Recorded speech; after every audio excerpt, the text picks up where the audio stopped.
बच्चों, अभी तक अपन ने बात की थी मुद्रा की परिभाषा की, जिसमें हमने ये देखने का प्रयास किया था कि मुद्रा किसे कहते हैं। तो मुद्रा हमारी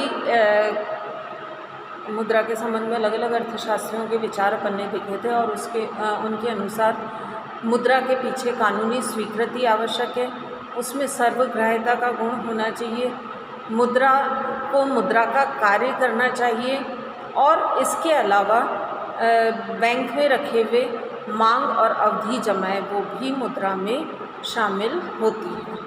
अब आज हम बात करें मुद्रा की आवश्यकता क्यों पड़ी। मुद्रा के जन्म से पहले हमारे यहाँ वस्तु विनिमय प्रणाली प्रचलन में थी। वस्तु विनिमय प्रणाली में एक व्यक्ति अपनी आवश्यकता की वस्तु को खरीदने के लिए दूसरे व्यक्ति की आवश्यकता की वस्तु से देता था। लेकिन कई बार ऐसा होता था कि एक व्यक्ति उसको जो वस्तु चाहिए और जो उसके पास उपलब्ध है वो वस्तु उस व्यक्ति को नहीं चाहिए होती थी जिसके पास उसकी आवश्यकता की वस्तु उपलब्ध है। तो कई समस्याएं इसके साथ हमारे उस समय सामने थी। तो ये जो वस्तु विनिमय की कठिनाइयां हैं, ये ही कठिनाइयां हमारी मुद्रा की आवश्यकता हैं। तो मुद्रा हमारी इसीलिए आवश्यक है क्योंकि हमारे सामने वस्तु विनिमय में काफ़ी कठिनाइयां थी। तो वस्तु विनिमय की कठिनाइयों को हम मुद्रा की आवश्यकता के रूप में भी देख सकते हैं। तो सबसे पहली आवश्यकता जो मुद्रा की हमें रही वो इसलिए रही क्योंकि आवश्यकताओं के दोहरे संयोगों का अभाव वस्तु विनिमय प्रणाली में था। तो वस्तु विनिमय प्रणाली में यह आवश्यक था कि दो ऐसे व्यक्तियों का तालमेल बैठे जो एक दूसरे की वस्तु चाहते हों। अब मान लें मोहन के पास गेहूँ और सोहन के पास कपड़ा है, यानी ये व्यक्ति के पास गेहूँ है, दूसरे के पास कपड़ा है, और अगर उन दोनों को गेहूँ और कपड़े की आवश्यकता है तो वो आपस में इसको एक्सचेंज कर लेंगे, इसका विनिमय कर लेंगे। तो यहाँ वस्तु विनिमय प्रणाली सक्सेसफुल है। लेकिन एक व्यक्ति के पास गेहूँ है, उसे कपड़ा चाहिए, लेकिन दूसरे व्यक्ति को कपड़ा चाहिए, उसके पास गेहूँ नहीं है। तो ऐसे में समस्या काफ़ी गहन हो जाती थी और इस दोहरे संयोग का अभाव लोगों के लिए बहुत कष्टदायक हो जाता था। तो मुद्रा की वजह से ये कठिनाई काफ़ी सीमा तक दूर हो गई, क्योंकि अब हर व्यक्ति अपनी वस्तु को बेचने के बदले में मुद्रा प्राप्त करता है और उस मुद्रा से वो अपनी आवश्यकता की वस्तु खरीद लेता है। दूसरा जो इसका वस्तु विनिमय प्रणाली का दोष था वो था मूल्य मापक का अभाव।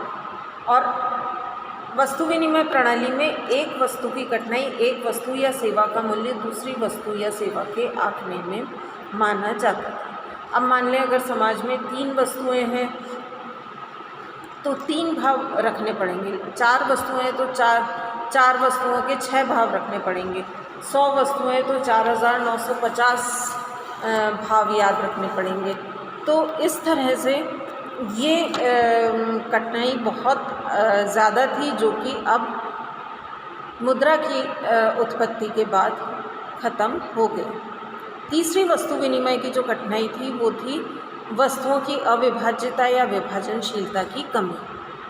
वस्तु विनिमय प्रणाली की तीसरी कठिनाई ये थी कि कुछ वस्तुओं का विभाजन करना असंभव होता था। मान लीजिए एक व्यक्ति के पास एक गाय है और वो एक जोड़ी जूते खरीदना चाहता है, तो गाय की अविभाज्यता के कारण उसे जूतों की जोड़ी नहीं मिल पाएगी। तो जब तक गाय के मूल्य के बराबर विभिन्न प्रकार की आवश्यकताएं उसे नहीं मिल जाएगी, गाय का स्वामी उस गाय को देने को तैयार नहीं होगा। मुद्रा के जन्म के बाद ये समस्या समाप्त हो गई। चौथा है भविष्य के लिए मूल्य संग्रह की कठिनाई।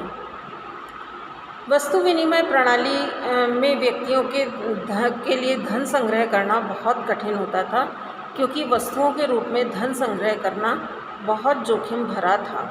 वस्तुएं नाशवान हो सकती थी, जैसे पशु मर सकते थे, या उम्र बढ़ने के साथ साथ उनकी प्रोडक्टिविटी उत्पादकता कम हो सकती थी। फिर कुछ वस्तुएं ऐसी थी जो खराब हो सकती थी, जैसे अनाज और वस्त्र, और इनका मूल्य अस्थिर हो सकता था। तो इन कठिनाइयों को दूर करने के लिए मनुष्य ने मुद्रा का उपयोग करना प्रारंभ किया। अब हम बात करें मुद्रा के कार्य की। तो मुद्रा के 4 महत्वपूर्ण कार्य माने गए, जैसे विनिमय का माध्यम, मूल्य संग्रह, लेखे इकाई और विलंबित भुगतान का आधार। तो सबसे पहले हम बात करें मुद्रा के प्राथमिक कार्य की। मुद्रा का प्राथमिक कार्य विनिमय के माध्यम के रूप में है। पहला प्राथमिक कार्य है, मुद्रा ने विनिमय के कार्य को काफ़ी सरल बनाया है। आजकल की जो हमारी इतनी पेचीदा अर्थव्यवस्था है, उनमें विशिष्टीकरण, श्रम विभाजन, बड़े पैमाने पर उत्पादन, विस्तृत बाजार, ये सब मुद्रा के अभाव में असंभव थी। विनिमय का माध्यम बनकर मुद्रा मानव की स्वतंत्रता को बढ़ाने में सहायक सिद्ध हुई है।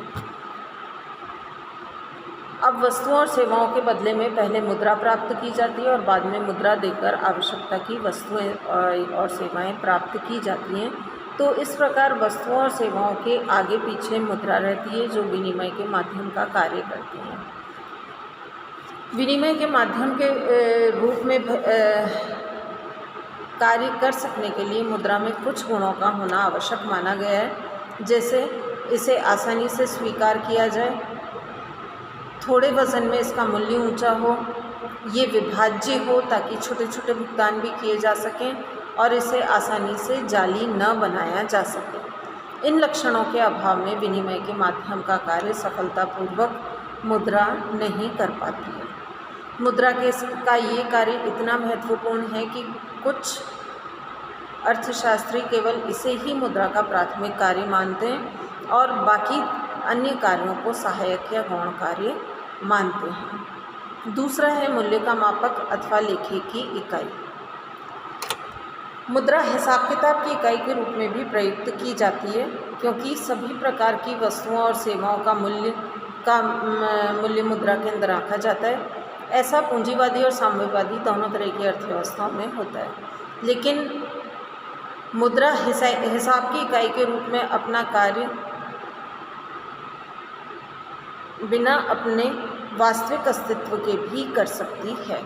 साम्यवादी समाज में यह संभव है कि प्रत्येक व्यक्ति को प्रति माह सरकार भंडार से एक निश्चित मुद्रा राशि तक माल खरीदने की इजाज़त दे। भंडार में वस्तुओं के मूल्य दिए होते हैं और प्रत्येक व्यक्ति निर्धारित मुद्रा राशि तक वस्तुओं की खरीद करता जाता है और एक सीमा तक पहुंचकर वो अपने आप रुक जाता है।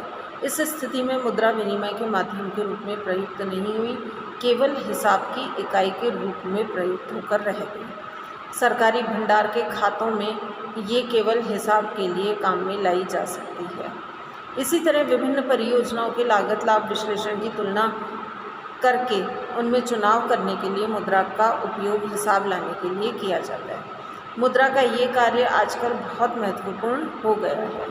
विनिमय के माध्यम के रूप में कार्य करने के लिए तो मुद्रा में सामान्य स्वीकृति, विभाज्यता और वहनीयता आदि गुणों की आवश्यकता होती है, लेकिन हिसाब किताब के लिए इन गुणों की आवश्यकता नहीं होती है। इस प्रकार साम्यवादी समाज को भी मुद्रा का उपयोग लेखे की इकाई के रूप में अवश्य रूप से करना होता है।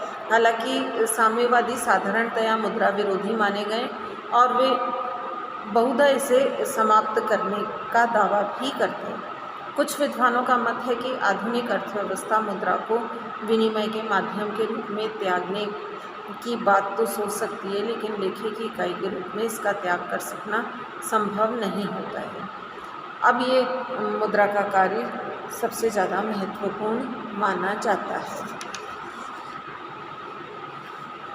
इसके अलावा मुद्रा के कुछ सहायक या गौण कार्य हैं, या इनको द्वितीयक कार्य भी कहा जाता है। इसके अलावा कुछ आकस्मिक कार्य भी मुद्रा के हैं, जिनको अब अपन कल देखेंगे।